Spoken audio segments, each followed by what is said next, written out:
Hello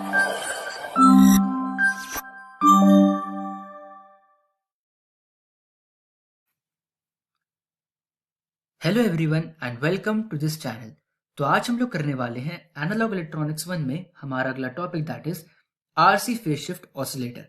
अब इसको हम लोग ऑडियो फ्रीक्वेंसी ऑसिलेटर भी कहते हैं। अब ये वाला block diagram for an oscillator हम लोग प्रीवियस वीडियो में ऑलरेडी डिस्कस कर चुके हैं।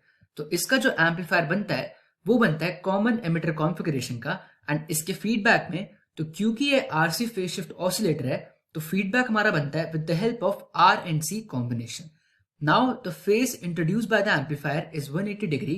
The phase introduced by the feedback network is also 180 degree. So the total phase in the loop is equal to 360 degree or 0 degree. अब बात करें हम लोग about the bar quotient criteria that is a into beta equals to 1. तो यहाँ पे हमारी a और beta दोनों ही वैल्यूज रियल होनी चाहिए। अगर कोई भी इमेजिनरी वैल्यू एग्जिस्ट करती है तो उसको हमें जीरो पुट करना पड़ेगा। Now here we have a proper circuit diagram for our RC phase shift oscillator. अब ये वाला जो पार्ट है ये है हमारा एम्पलीफायर एंड ये वाला पार्ट है हमारा फीडबैक। अब हम लोग समझते हैं कि हमने यहाँ पे आर एंड सी के तीन तीन कॉम्बिनेशन क्यों यूज किए। तो अगर हम लोग सिर्फ एक कॉम्बिनेशन को लेते हैं जहां पे हमारा एक कैपेसिटर है एंड एक रेजिस्टर है, यहां से हम लोग इनपुट ले रहे हैं जिसकी वैल्यू वी एन है, एंड इस पर्टिकुलर पार्ट से हम लोग हमारी आउटपुट वोल्टेज निकाल रहे हैं। तो अगर मैं यहाँ पे वोल्टेज डिवाइडर रूल अप्लाई करूं तो V नॉट की वैल्यू हो जाएगी R by R plus XC into input. Now we know that XC is equal to 1 by j omega C. तो ये वैल्यू पुट करने के बाद हम लोग निकाल सकते हैं गेन का formula that is V not by Vn is equal to R by R plus 1 by j omega C. अब यहां से अगर मैं फेज कैलकुलेट करूं सो वी नो दैट उसका फॉर्मूला होता है tan इनवर्स एंड ब्रैकेट्स के अंदर imaginary part divide by real part. तो न्यूमरेटर में क्योंकि हमारा इमेजिनरी पार्ट एग्जिस्ट नहीं करता तो इसका फेज हो जाएगा जीरो। अब जो डिनोमिनेटर में चीज है अगर वो ऊपर जाएगी तो हमारा नेगेटिव साइन पहले आएगा।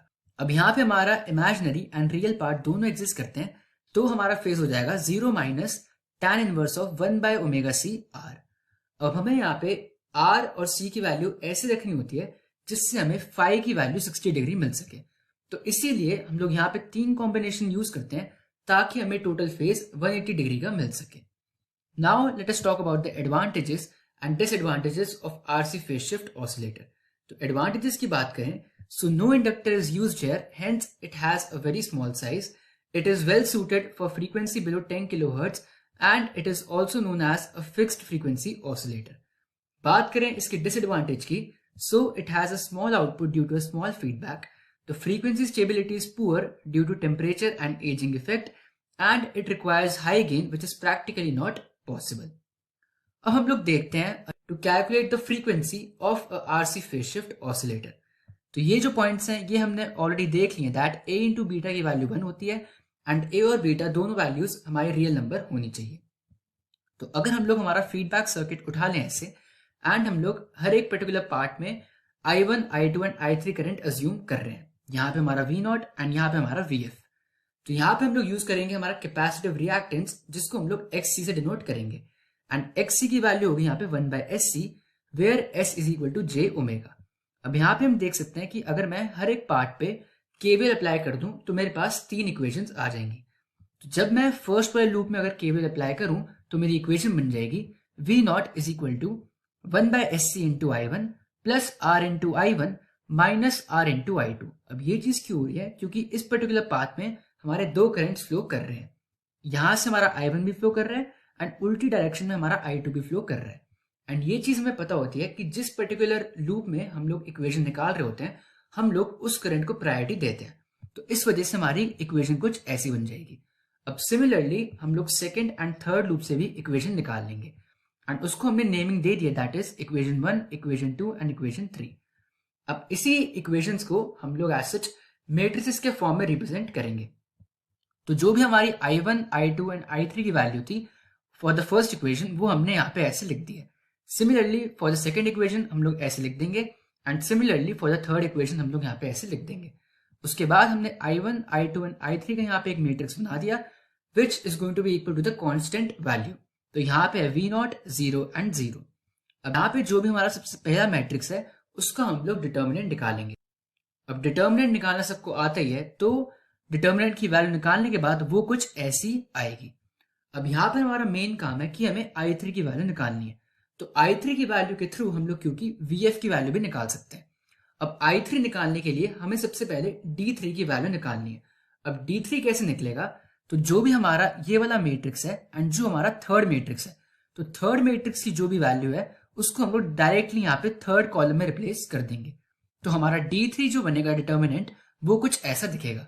अब वापस से हमें डिटर्मिनेंट निकालना आता ही है, तो हमें d3 की वैल्यू मिल जाएगी which is v naught into R square.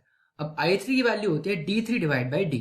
तो हमारे पास d3 की वैल्यू है एंड हमारे पास d की वैल्यू भी है, तो हम लोग इसमें पुट कर देंगे।